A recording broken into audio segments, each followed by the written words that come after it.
पिछले कुछ दिनों से तेजाब फेंकने के जो महिलाओं पर केस बढ़े हैं, तो उसके तहत हरियाणा स्टेट द्वारा विक्टिम कंपनसेशन स्कीम लाई गई है, जिसके तहत अगर कोई पीड़ित हमारे पास एप्लीकेशन देती है डिस्ट्रिक्ट लीगल सर्विस अथॉरिटी के पास कि उसके ऊपर तेजाब डाला गया है, तो उसकी उम्र के हिसाब से और उसकी इंजरी के हिसाब से हम अवार्ड तय करेंगे। जैसे कि अगर महिला जिसके ऊपर तेजाब डाला गया है उसकी उम्र 40 साल से कम है और 80% उसके किसी बॉडी पार्ट को नुकसान हुआ है, तो उस केस में हम उस महिला को 2 लाख रुपए तक का मुआवजा देंगे। और उसकी अगर उम्र 40 या उससे ऊपर 60 साल तक है, तो उस केस में महिला को 1 लाख रुपया हम कंपनसेशन देंगे।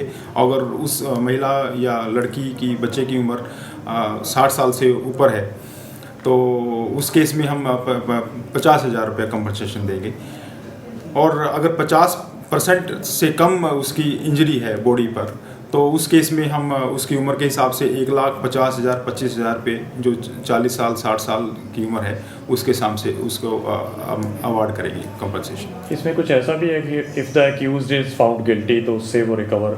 हाँ, ये प्रावधान है। अगर ट्रायल चल गई है, कोर्ट में पता है कि किसने किया है और ट्रायल हुई है, तो कोर्ट ही अवार्ड करती हैं कि इस केस में इतना अमाउंट कंपनसेशन दिया जाए, और वो रिकवरी अक्यूज़ से की जाती है। अक्यूज़ नहीं दे पाता है तो डिस्ट्रिक्ट लीगल सर्विसेज अपनी तरफ से करेगी और बाद में रिकवरी वो अक्यूज़ के ऊपर हम डाल सकते हैं।